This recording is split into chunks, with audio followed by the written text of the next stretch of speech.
Pernahkah kita merasa kosong, meski segalanya terlihat sempurna? Tersenyum di luar, namun hati merintih tanpa suara. Ada rasa hampa yang tak mampu dijelaskan.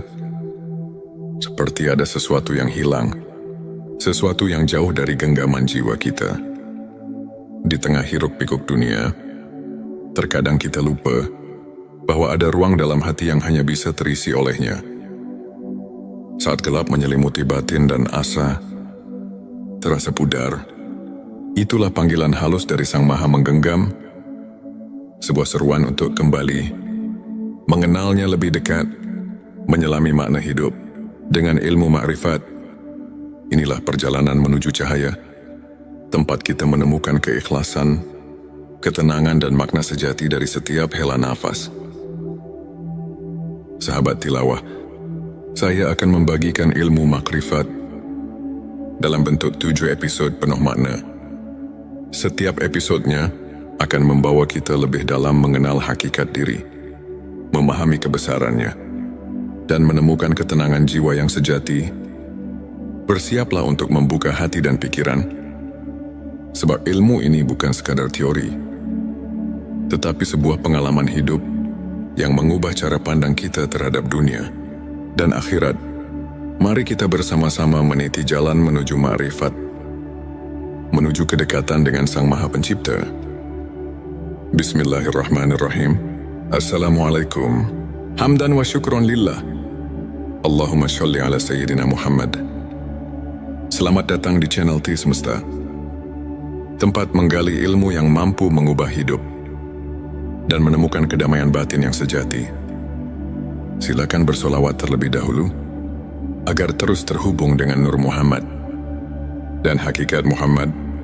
Dan tentu saja, silakan tulis solawat terbaik Anda yang sudah biasa Anda gunakan sehari-hari di kolom komentar, sebagai bentuk kecintaan kita kepada Rasulullah Shallallahu Alaihi Wasallam. Masya Allah, betapa besar nikmat dan berkah yang Allah berikan hanya dengan bersolawat. Di episode 1, ini ada 2 hal yang wajib kita pahami dalam ilmu makrifat, yaitu tentang mudarat dan manfaatnya. Segi mudaratnya ialah ada kalanya membawa orang menjadi sesat atau musyrik, dan ada kalanya membawa orang jadi apatis, mengasingkan diri dari pergaulan masyarakat ramai, dan secara mutlak memandang dunia ini sebagai tempat kotoran dan merusak. Padahal dunia ini tempat beramal, bekerja dan berjuang untuk kebahagiaan umat manusia di dunia. Dan di akhirat, bisa terjadi hal-hal demikian itu apabila seseorang bertasawuf tanpa berakidah yang konsekuen dan bersyariah, dan tanpa tasawuf yang berasal dari tasawuf Islam yang murni. Dengan akidah yang hasil dari marifat sebenarnya itu, kita pasti mengetahui bahwa Tuhan itu pasti ada dan bisa merasakannya sendiri secara qati. Karena mereka itu pasti mengenalnya sehingga betul-betul mempercayainya. Dengan syariah, kita dapat taat menuruti peraturan-peraturan agama atau peraturan Tuhan. Dan dari ilmu marifat dan ilmu tauhidlah kita bisa merasakan dalam batin kita dan mengenal Tuhan, untuk siapa dipersembahkan amal ibadah kita, dan sebagai kontrol jiwa untuk khusyuk kepadanya. Itulah segi mudaratnya. Segi manfaatnya ialah karena tauhid merupakan dasar pokok, kekuatan batin, pembersih jiwa dari kemusyrikan dalam hati, dan penumpuk iman, penyubur amal soleh, semata-mata mencari keridhaan Allah, memperkuat daya juang dengan sifat yang bernilai tinggi, membina tata hidup dan kehidupan, terutama untuk membina mental pembangunan. Atas dasar-dasar tasawuf, maka Islam akan lebih mampu membangun kemajuan dunia. Dan terutama pada pembangunan nasional kita sekarang ini. Maka sesuai dengan tujuan channel T Semesta ini, seperti yang sudah Anda ketahui, dan dapat dilihat dari deskripsi channel ini yang menunjukkan pentingnya ilmu makrifat dan tauhid ini. Untuk untuk menjadi referensi acuan keilmuan yang lebih mendalam untuk umat Islam yang masih sama-sama membutuhkannya.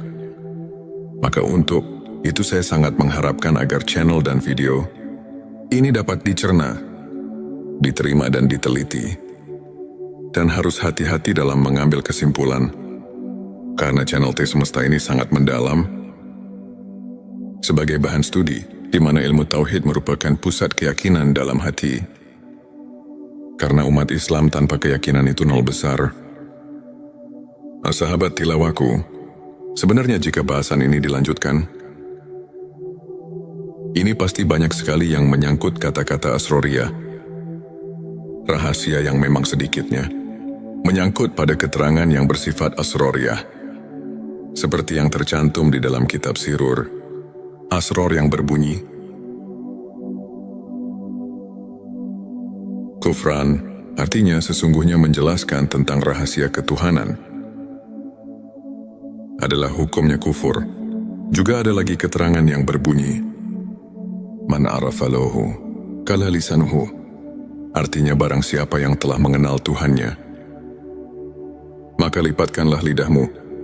Kitab Darun Nafis. Maka dengan dua keterangan ini, kami merasa takut untuk kelanjutannya. Tapi setelah lama kami pikir, juga dalam hati merasa kasihan untuk generasi selanjutnya. Bagaimana kalau umat Islam untuk masa depan semakin jauh dengan yang sebenarnya? Karena melihat di zaman sekarang, yang bisa kita lihat bersama, sudah jauh dengan aturan yang sebenarnya. Banyak orang yang sudah tidak hormat lagi kepada orang tua, juga sudah kurang adil dengan sesama manusia. Nyawa orang sudah tidak ada harganya lagi. Pembunuhan di mana-mana. Coba kita perhatikan sekarang ini. Manusia sudah tidak merasa takut kepada Tuhan. Kejahatan di mana-mana. Korupsi sudah jadi biasa. Jadi kami merasa khawatir untuk masa yang akan datang. Karena kalau tidak ada peringatan dari ulama-ulama, sekarang dengan cara membeberkan hukum-hukum Allah dan Rasul-Nya, itu jelas untuk masa yang akan datang akan lebih parah lagi daripada sekarang. Maka dengan ini kami akan memberanikan diri di dalam channel T Semesta ini untuk siap melanjutkan pembahasan tentang ilmu makrifat tingkat tinggi. Ilmu makrifat, kenali diri maka mengenal Allah SWT. Dan ilmu tauhid, karena Allah telah berfirman, yang dicatat dalam Al-Quran surat ketiga, ayat 79 yang artinya sebagai berikut. Hendaklah kamu menjadi orang-orang Rabbani, karena kamu selalu mengajarkan Alkitab, dan disebabkan kamu tetap mempelajarinya saudaraku. Maka dengan ini, insya Allah semoga Allah memberikan taufik dan hidayahnya, sehingga bisa lancar untuk kelanjutannya, dalam upaya menumbuh suburkan ilmu dan iman secara ruhul. Islam di akhir abad ke-20 ini, ada kecenderungan masyarakat, semua ilmu untuk mendalami ilmu tasawuf.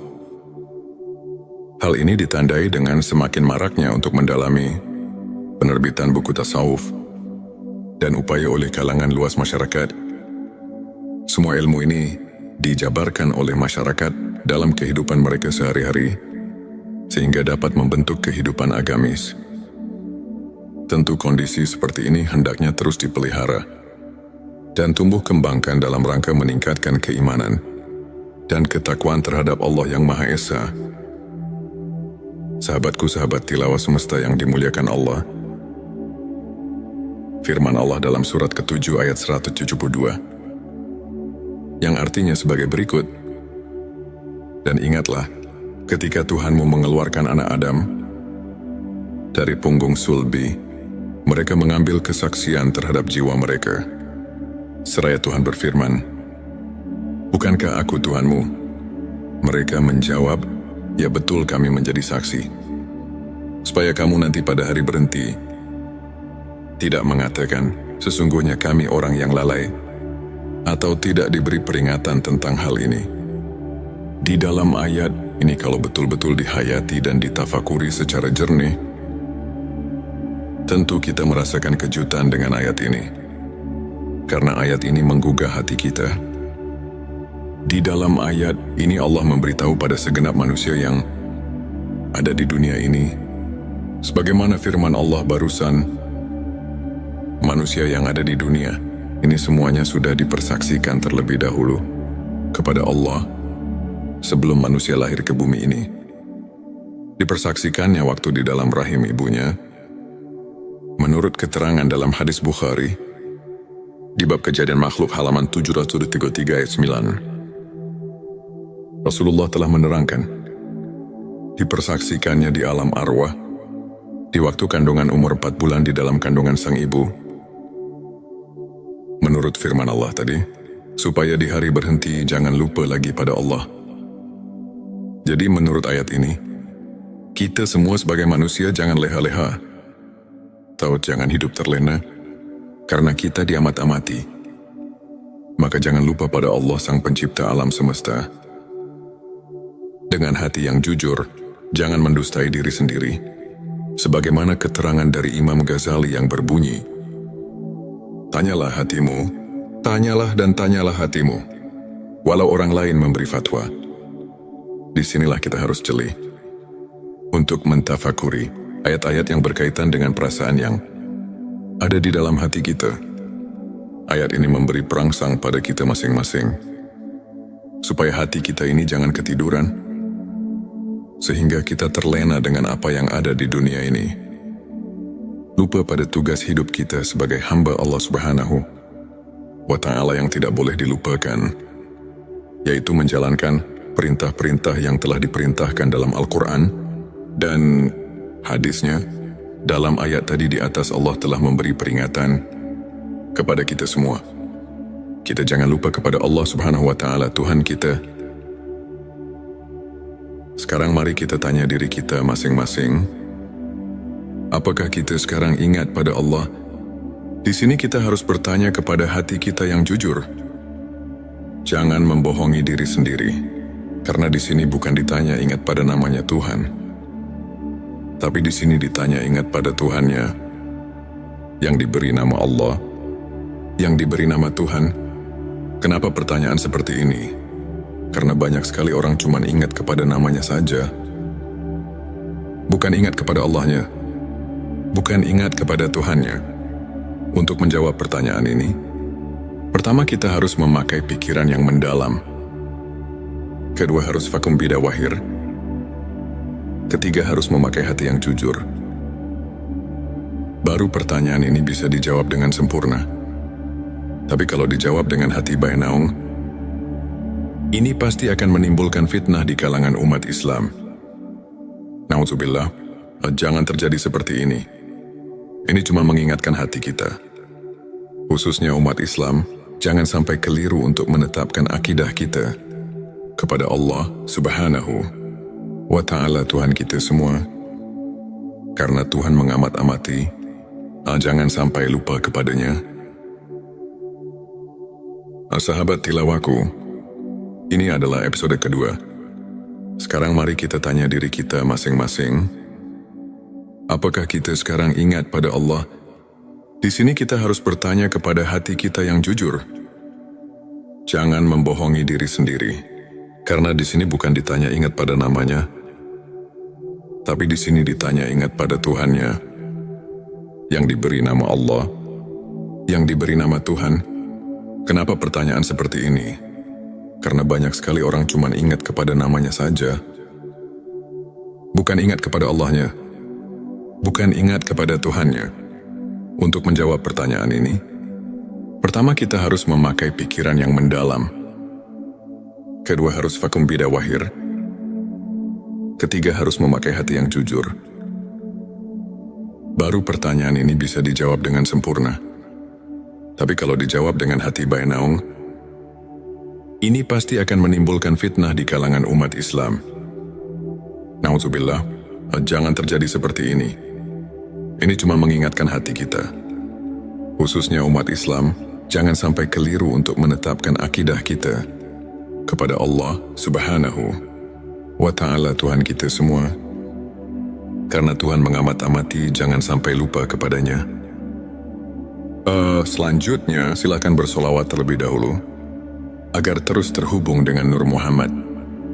Dan hakikat Muhammad, saudaraku, ini cuma mengingatkan, Tuhan mengamat-amati, jangan sampai lupa kepadanya. Banyak sekali ayat-ayat yang menyuruh kita jangan sampai lupa pada Tuhan. Contohnya di dalam surat ke-33 ayat 41, yang artinya sebagai berikut, hai orang-orang yang beriman, ingatlah kepada Tuhanmu dengan sebanyak-banyaknya. Ingat, kalau ayat ini dikaji dan ditafakuri secara mendalam, pasti kita akan terpanggil secara spontan. Terus kita mengusahakan supaya kita terus-menerus ingat kepada Tuhan. Bahkan ada lagi keterangan yang mengingatkan, ingatannya kepada Tuhan harus pikulilam hati wa nafasimbi, ada di kuli. Maklumilah, ingatnya kepada Tuhan harus sebing bilangan nafas dan kedipan mata.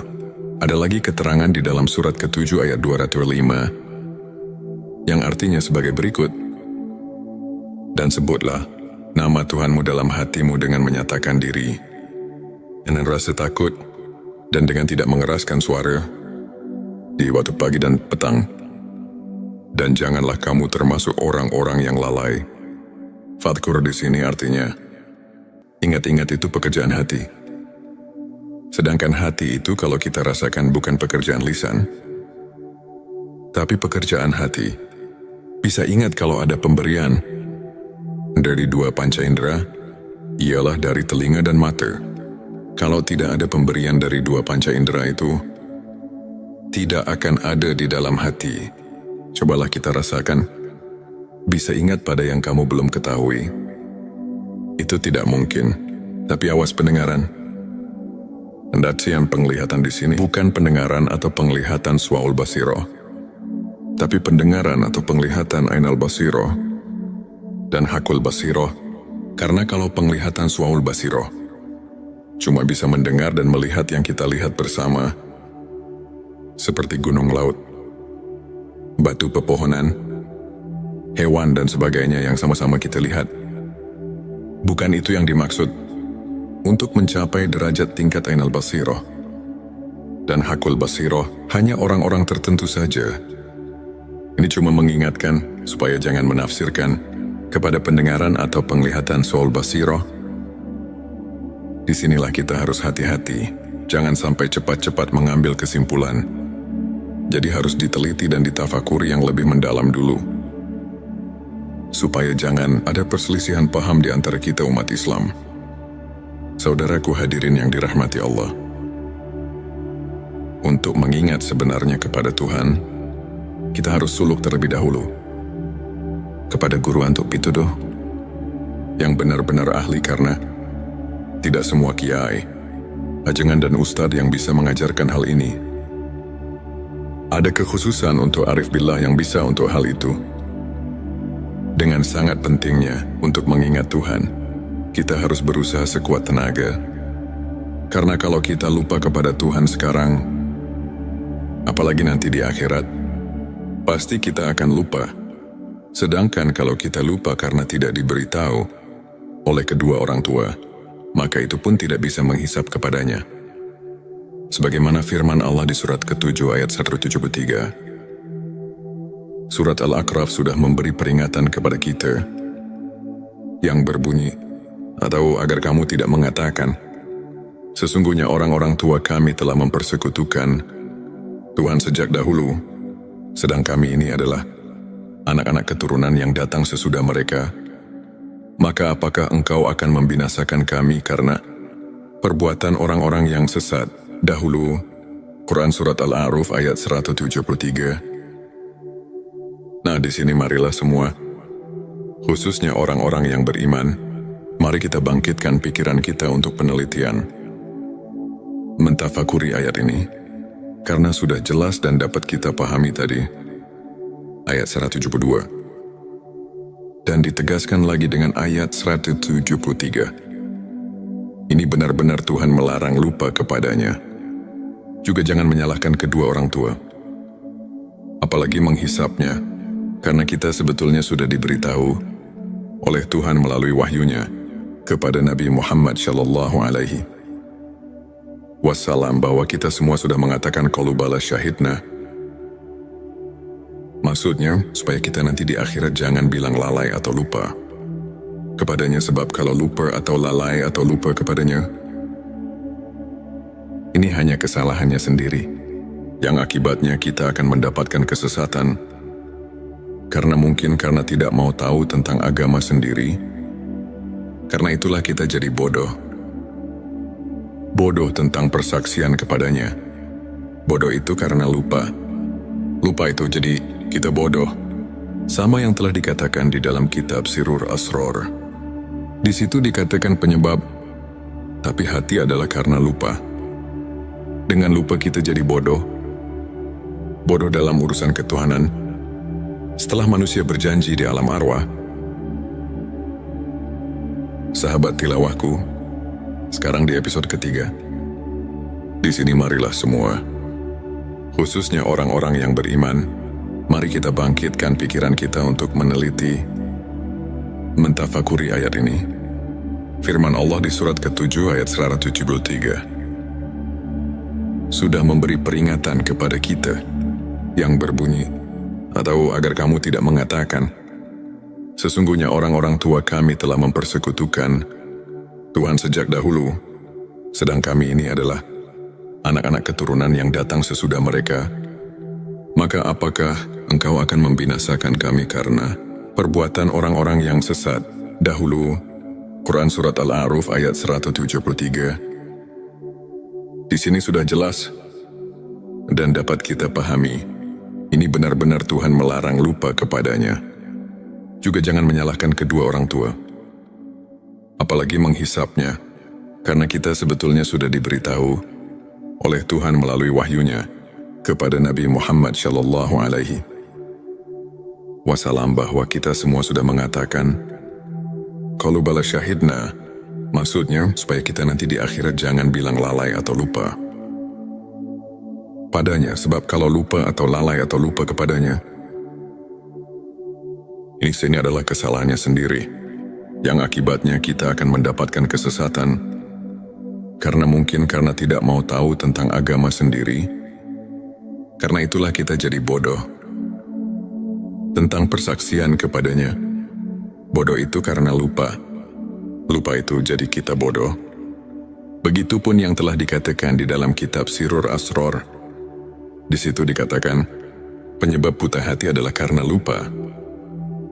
Dengan lupa kita jadi bodoh. Bodoh dalam urusan ketuhanan. Setelah manusia berjanji di alam arwah. Di dalam pengertian ingat, ada 3 macam pengertian. Yang pertama, ada yang mengartikan harus banyak dikil, atau wirid membacakan kalimat thayyibah. Contohnya seperti takbir, tahmid, tahlil, dan sebagainya.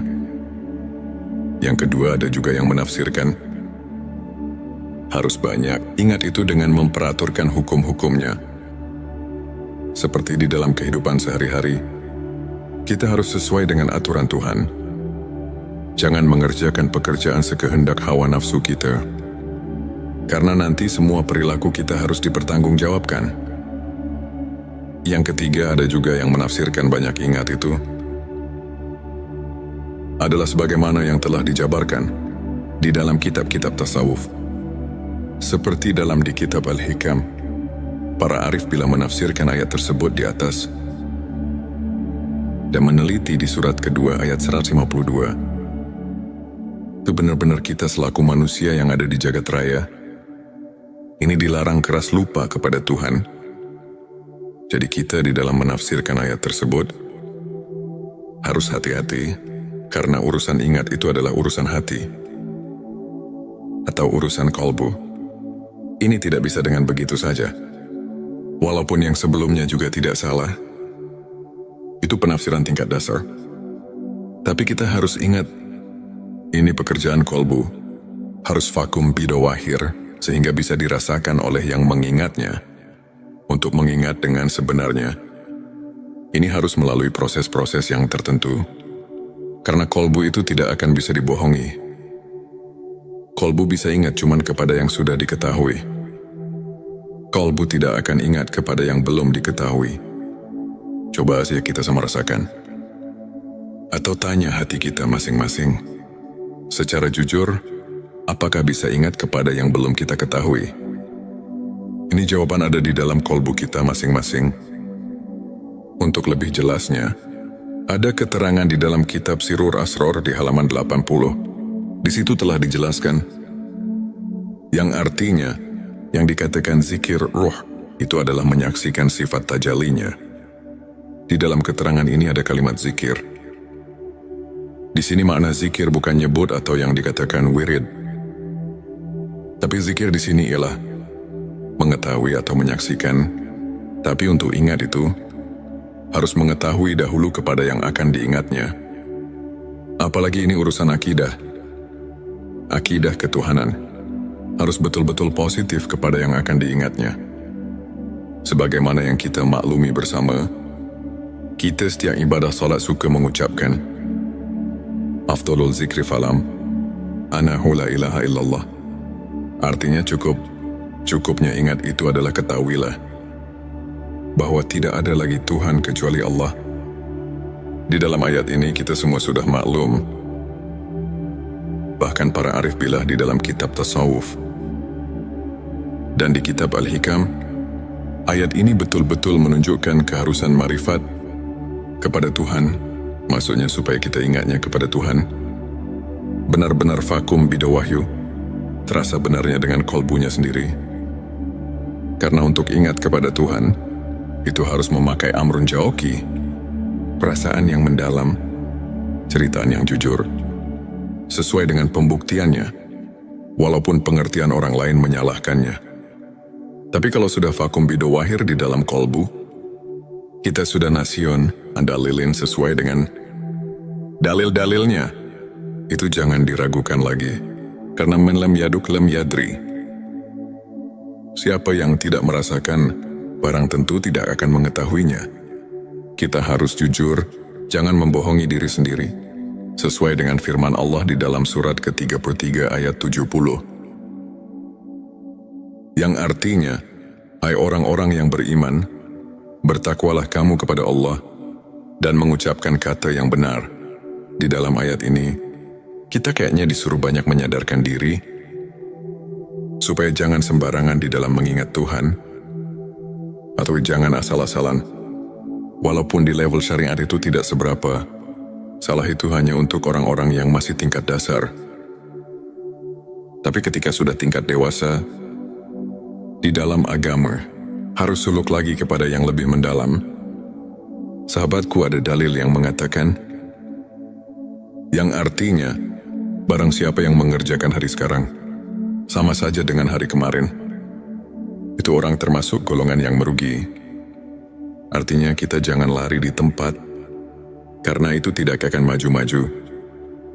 Tapi seharusnya, sebagaimana yang telah dikatakan oleh Sayyidina Ali, yang artinya, dan barang siapa mengerjakan hari, ini lebih baik dari hari kemarin.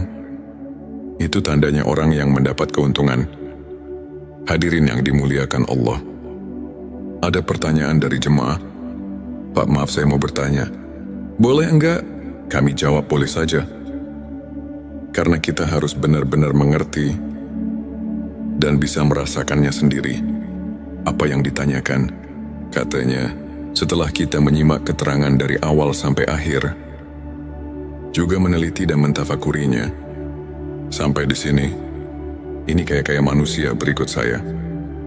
Harus mengenal Tuhan, itu harus diawali dari dunia ini. Nah, di sini saya mau nanya, apakah mungkin saya manusia biasa bisa mengenal Tuhan di dunia ini? Saya jawab, maaf, saya tidak akan menjawab langsung kepadamu. Tapi Allah lah yang akan menjawab pertanyaanmu. Sahabat tilawahku, ini adalah episode keempat. Sebelumnya, ada pertanyaan yang akan dijawab langsung oleh Allah. Ini ada dalam firman Allah, surat ke-5 Al-Maidah, ayat 35 yang artinya, hai orang-orang yang beriman, bertakwalah kepada Allah dan carilah jalan yang mendekatkan diri kepadanya, dan berjihadlah di jalannya, agar kamu mendapat keberuntungan. Dari ayat ini sudah jelas bahwa Tuhan menunjukkan kepada seluruh manusia yang ada di dunia ini, terutama kepada orang yang mengaku iman kepada Tuhan, bahwa kita selaku manusia yang sudah mengaku iman, harus sekeras mungkin untuk mencapai wasilah, atau jalan untuk taqarrub mendekatkan diri kepadanya. Juga di dalam ayat lain, Tuhan telah berfirman sebagaimana yang tercatat di surat ke-84, ayat 6 yang artinya, "Hai manusia, sesungguhnya kamu telah bekerja dengan sungguh-sungguh menuju Tuhanmu, maka pasti kamu akan menemuinya. Sebelumnya silakan bersolawat terlebih dahulu, agar terus terhubung dengan Nur Muhammad dan hakikat Muhammad. Dan tentu saja, mari kita lanjutkan kebiasaan baik kita di sini. Silakan tulis solawat terbaik Anda, yang sudah biasa Anda gunakan sehari-hari di kolom komentar, sebagai bentuk kecintaan kita kepada Rasulullah Shallallahu Alaihi Wasallam. Karena siapa yang bersolawat 1 kali, Allah akan membalasnya dengan 10 kali lipat rahmat dan keberkahan. Masya Allah, betapa besar nikmat yang Allah berikan hanya dengan bersolawat. Hadirin yang dirahmati Allah, kalau kita kaji dari ayat ini, mungkin kita bisa pahami, juga mengerti, karena ayat ini Tuhan memerintah kepada seluruh manusia, khususnya kepada yang iman kepadanya. Di sini ada kalimat himbauan kepada seluruh manusia, bahwa kita harus tabah nafsi memeras keringat untuk berjumpa. Dalam hal ini mari kita tanya diri kita masing-masing, apakah kita mau berjumpa dengannya? Apa tidak itu tergantung kita masing-masing. Sahabat tilawahku, maaf sekali lagi saya mau tanyakan, kan manusia semua nanti setelah mati pasti berjumpa dengannya, karena semua akan pulang kepadanya. Ini bagaimana? Karena setiap pulang pasti berjumpa. Itu benar kalau dipikir dengan logika. Tapi kita harus mencari bukti kebenarannya dari ayat atau hadis yang khoti, supaya bisa dipertanggungjawabkan. Karena ini urusan akidah yang harus benar-benar nasionan dalilin, sesuai dengan dalil-dalilnya dari Allah dan Rasulnya. Tapi kami menemukan salah satu hadis Sahihul Bukhari. Di situ ada keterangan yang berbunyi. Hadits ini diriwayatkan oleh Anas bin Malik. Anas bin Malik mendengar perkataan Mu'ad bin Jabal. Mu'ad bin Jabal mendengar langsung dari Rasulullah Shallallahu Alaihi Wasallam.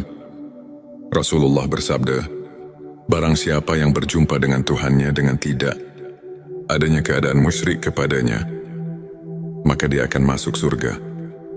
Dari hadis tersebut kalau kita kaji dan tafakuri, pasti kita dapat mengambil kesimpulan, kalau kita semua nanti di akhirat bisa bertemu dengan Tuhan, itu jelas semuanya akan masuk surga. Jadi kalau semuanya akan masuk surga, untuk apa kita di dunia ini berbuat baik?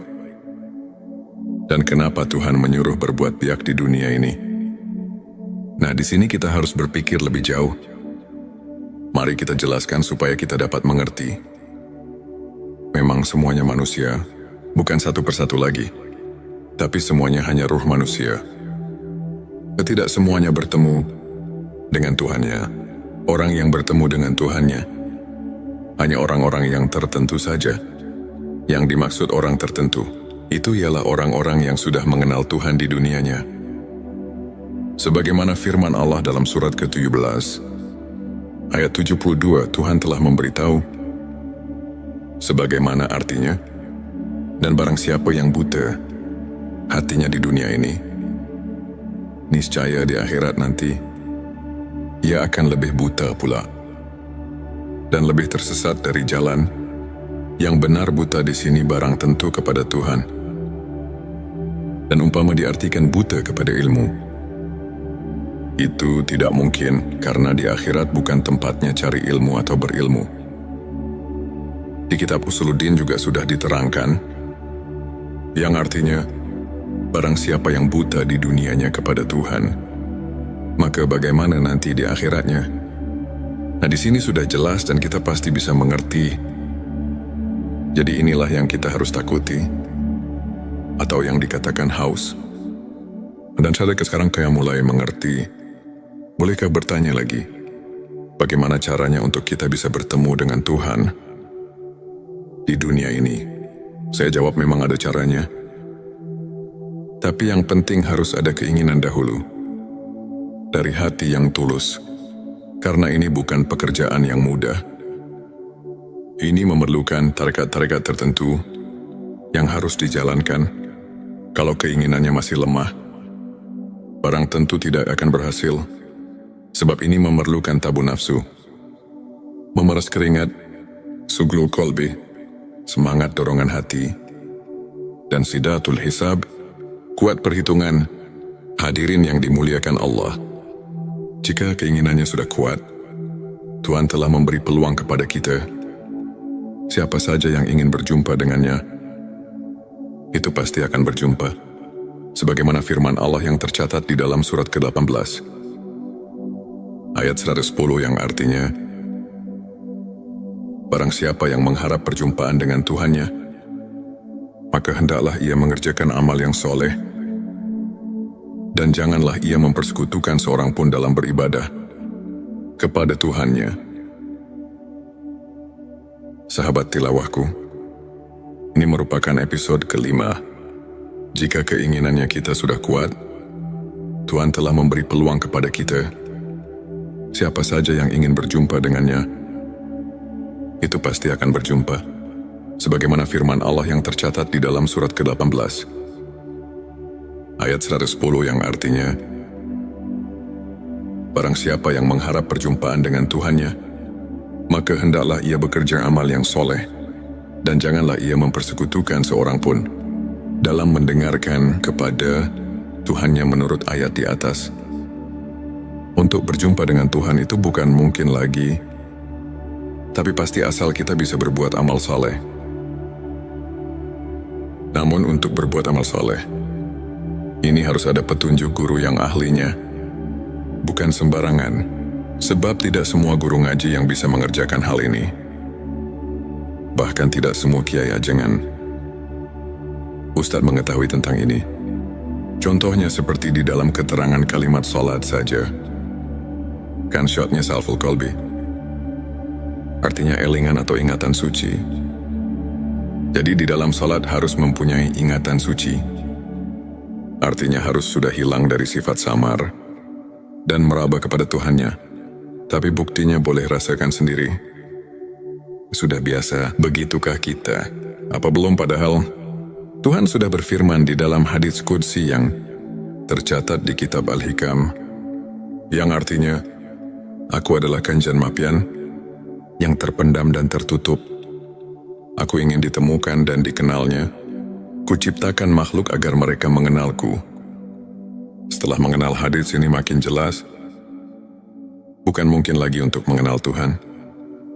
Tapi pasti, asal mempunyai keinginan yang keras dan kuat perhitungan. Tapi walaupun begitu, ini bukan pekerjaan gampang. Ini harus suluk dahulu kepada ahlinya, atau kepada guru yang benar-benar ahlinya. Sekali lagi, untuk mencari guru urusan marifat kepada Tuhan. Tidak semua kiai ajengan dan ustadz bisa menunjukkan tentang hal ini. Tapi harus betul-betul mencari guru yang mengajarkan tentang hal marifat. Ini ada kekhususan, tidak sembarangan. Sebelumnya silakan bersolawat terlebih dahulu, agar terus terhubung dengan Nur Muhammad dan hakikat Muhammad. Masya Allah, betapa besar nikmat yang Allah berikan hanya dengan bersolawat. Sahabat tilawahku yang dirahmati Allah, kita lanjutkan kembali. Jadi kita harus hati-hati, supaya jangan salah pilih dalam memilih guru yang dikatakan tadi. Sebab ahli tarekat pun tidak semua bisa sampai marifat kepada Tuhannya atau mengenal Tuhannya. Juga tidak cukup hanya dengan membaca buku tentang marifat. Karena bacaan yang ada di dalam buku cuma isyarat dan itibar saja. sebagaimana ada keterangan di dalam kitab Hikam yang berbunyi, apa saja yang keluar dari bibirmu, itu adalah cuma isyarat dan itibar. Jadi walaupun terus-menerus membaca buku tentang marifat, sampai 1000 kitab, itu tidak akan sampai kepada marifat, sebagaimana keterangan yang ada di dalam kitab Sirur Asrul, yang berbunyi, manusia yang tidak sampai tingkat ilmu ini, mengenal Allah, maka dia tidak dikatakan alim. Secara hakikat, walaupun dia telah menguasai 1000 kitab, karena dia tidak mencapai derajat rohaniah. Sirur Asrul, dari keterangan ini sudah memberi penjelasan pada kita semua, bahwa tentang marifatullah itu benar-benar ada kekhususan, juga ada ajaran tertentu. Ada yang bertanya lagi, untuk apa belajar ilmu marifat? Dan apa wasilahnya? Saya jawab tentu saja ada wasilahnya. Tadi di atas atau di video sebelum ini, jika kita semua lupa kepada Tuhan di dunia, apalagi nanti di akhirat, setelah kita mati, baru datang ke kubur. Menurut keterangan dan banyak yang menerangkan, 7 langkah pulang yang mengantarkan jenazah, maka datang malaikat mungkar nakir untuk meriksa kita. Atau mentakoni kita, apa yang pertama ditanyakan? Kan marobuka, yang artinya mana Tuhanmu? Di sini kalau roh kita tidak punya rasa tahu, itu tidak mungkin bisa jawab. Kalau tidak bisa jawab, di dalam keterangan sudah dipastikan mendapat siksa kubur. Itu yang tidak diinginkan oleh semua manusia. Sahabat tilawahku, sekarang coba kita tafakuri. Yang datang itu malaikat.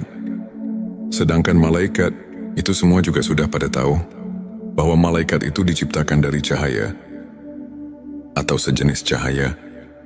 Barang tentu bahasanya juga bahasa cahaya. Kalau kita tidak mengerti hal itu, tentu roh kita tidak akan bisa apa-apa. Sedangkan ini tidak bisa dihafalkan. Ini harus dengan ilmu atau mengetahuinya. Maka dengan ini, mari kita bersama-sama untuk suluk hal ini. Carilah guru suluk yang benar-benar ahlinya. Juga harus hati-hati. Jangan salah pilih. Kalau salah pilih, pasti kita celaka dunia dan akhirat.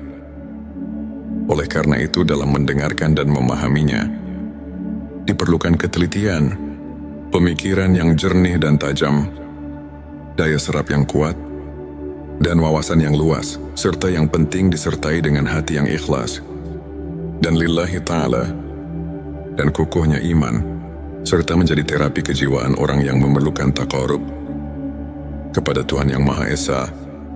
Karena jika kita dikatakan gegabah di dalam memahaminya, itu tidak akan berhasil. Untuk memberi kegampangan, di dalam channel T Semesta ini akan diterangkan tentang kejadian asal kita supaya kita sedikitnya bisa memahaminya. Tapi ini cuma untuk memberi kemudahan daya pikir saja, bukan. Setelah mendengarkan video ini kita bisa marifati. Dalam video ini cuma isyarat dan itibar untuk memberi keleluasan daya pikir kita supaya kita mempunyai daya pikir amrun jauki. Perasaan yang mendalam. Maksudnya setelah mempunyai perasaan yang mendalam, kita bisa meningkatkan ibadah yang benar-benar koti. Dan nasyun andalilin, cocok dengan dalil dan contohnya. Maka dari itu, kita harus memahami dulu tentang awal penciptaan. Tentang awal penciptaan makhluk, kami referensikan dari kitab Sirur Asrul. Karena di sana itu udah enak banget. Mari kita telusuri bagaimana dan dari mana kita asal sekarang. Di dalam kitab Sirur Asrul, di situ banyak sekali menerangkan tentang asal, muasal kejadian manusia. Jadi kita bisa mengambil hikmahnya dari kitab tersebut. Karena kitab tersebut dapat dipertanggungjawabkan kebenarannya, karena sesuai dengan kenyataannya. Dan bisa dirasakan sendiri kalau kita sudah memahaminya. Di dalam kitab Sirur Asror diterangkan secara jelas. Saya akan langsung menjabarkan dalam bentuk terjemah, yang artinya sebagai berikut. Ketahuilah, Semoga engkau diberi taufik kepada segala yang dicintai dan diridhoi Tuhan. Makhluk yang pertama yang menciptakan Tuhan adalah Ruh Muhammad sallallahu alaihi wasallam. Telah diciptakan dari cahaya jamal Allah. Sebagaimana firman Allah dalam hadis Qudsi, "Aku ciptakan Ruh Muhammad dari cahayaku." Nabi sallallahu alaihi wasallam bersabda, "Yang pertama diciptakan oleh Tuhan, yaitu ruhku, dan yang pertama diciptakan oleh Tuhan adalah cahayaku, dan yang pertama diciptakan oleh Tuhan, yaitu kalam, dan yang pertama diciptakan oleh Tuhan, yaitu akal ruh cahaya." Kalam dan akal pada dasarnya adalah satu, yaitu hakikat Muhammad, sahabat tilawahku. Kemudian ada lagi yang enak sekali untuk dipahami. Silakan simak saja, yang artinya sebagai berikut. Hakikat Muhammad disebut nur, karena bersih dari segala kegelapan yang menghalanginya. Sebagaimana firman Allah, "Telah datang kepadamu cahaya dan kitab penerang dari Allah." Hakikat Muhammad disebut juga akal, karena ia yang menemukan segala sesuatu.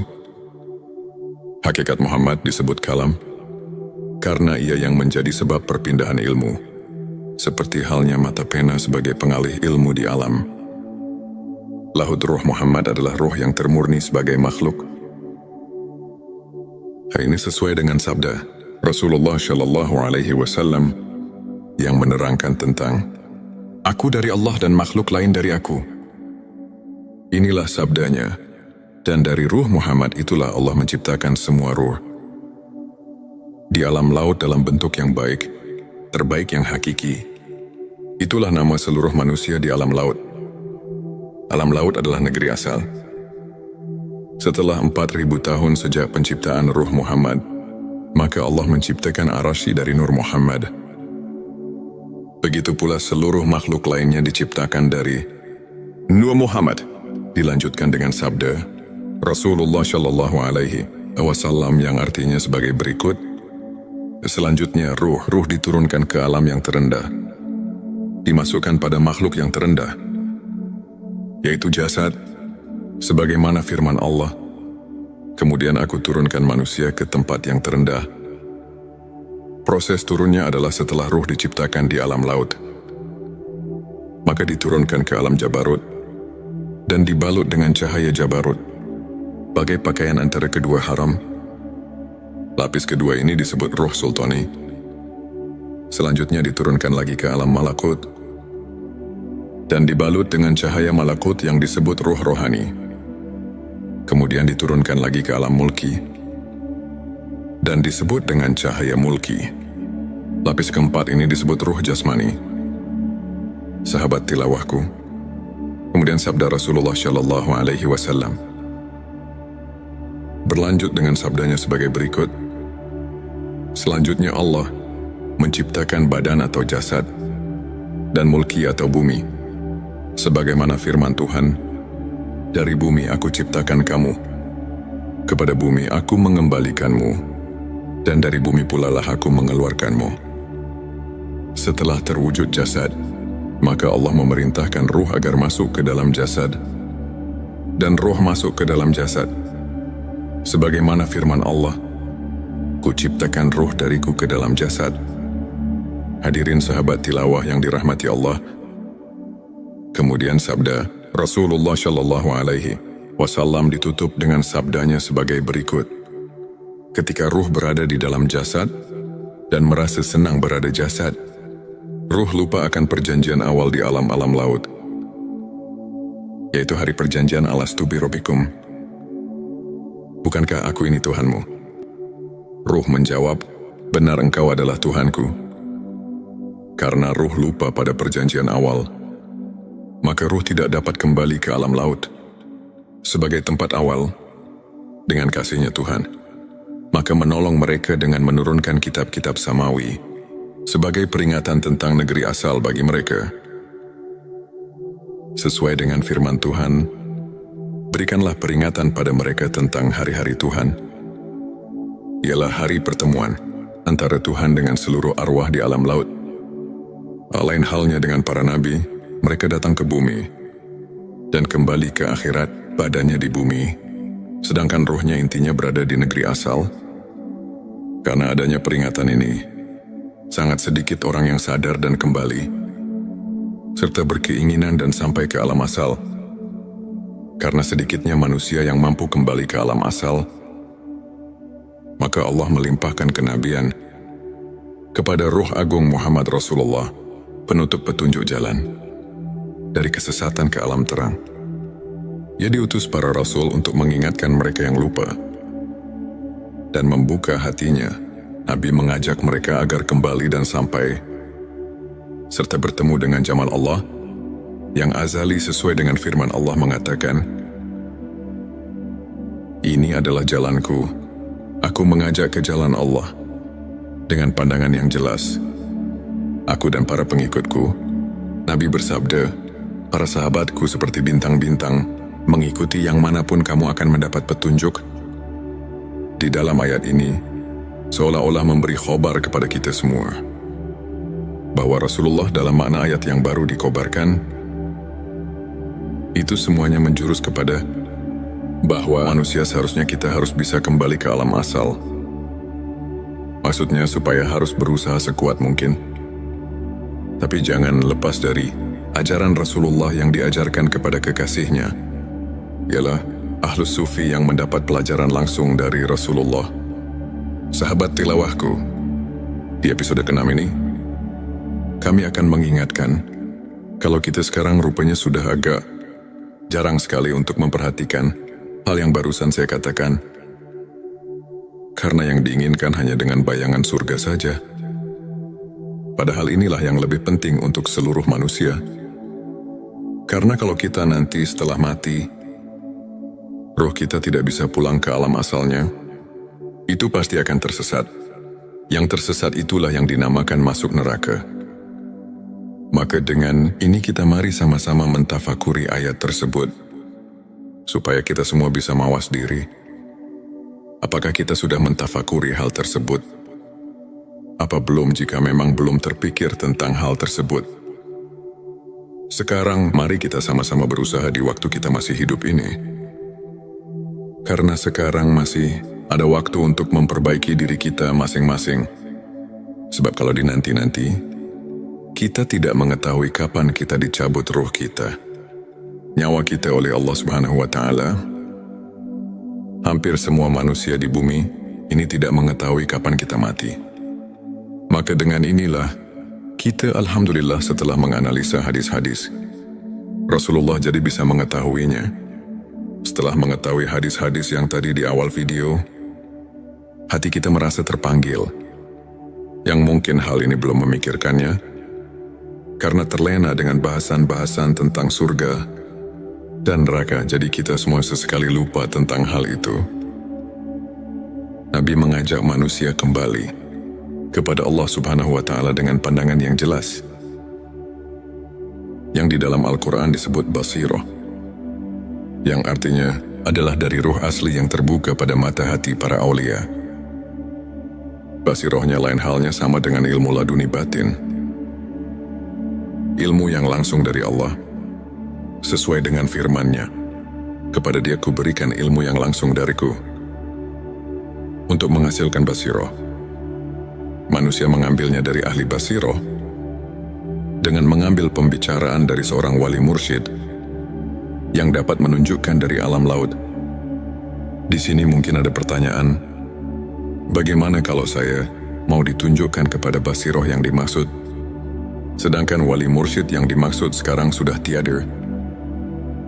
Itu memang benar, sekarang wali mursyidnya sudah tiada.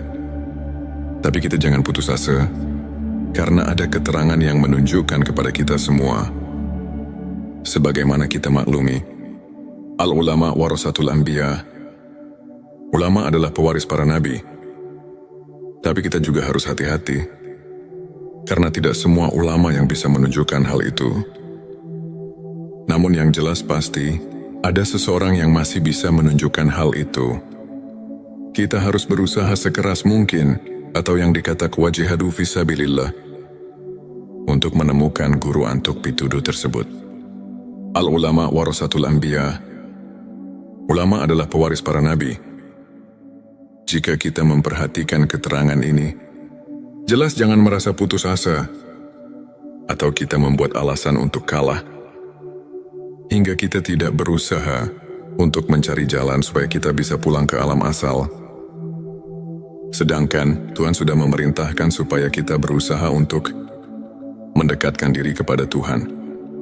Sebagaimana firman-Nya di dalam surat kelima, surat Al-Maidah ayat 35, yang artinya sebagai berikut, "Hai orang-orang yang beriman, bertakwalah kepada Allah, dan carilah jalan yang mendekatkan diri kepadanya, dan berjihadlah pada jalannya, supaya kamu mendapat keberuntungan." Dari ayat tersebut sudah jelas bahwa Tuhan sudah memerintahkan kepada seluruh manusia di dunia ini supaya berusaha sekeras mungkin. Tapi di dalam berusahanya harus hati-hati. Di dalam ayat ini disuruh supaya berusahanya itu di jalan Tuhan. Jadi kalau ayat ini dikaji lagi, ini mengandung dua unsur. Yang pertama, kita harus berusaha di jalan Tuhan. Ini barang tentu harus mencari guru yang menunjukkannya.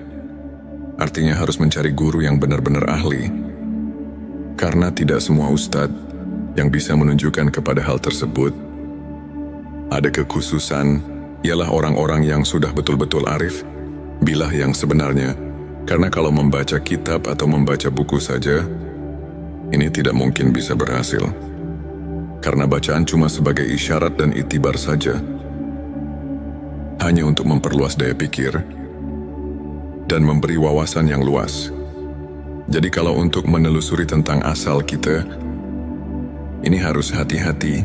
Tidak cukup hanya baca kitab atau baca buku saja. Harus ada petunjuk yang pasti. Sahabat tilawahku, ini adalah episode terakhir, episode ke-7, untuk memperluas daya pikir dan memberi wawasan yang luas untuk menelusuri tentang asal kita. Ini harus hati-hati, tidak cukup hanya baca kitab atau baca buku saja, tapi harus ada petunjuknya yang pasti.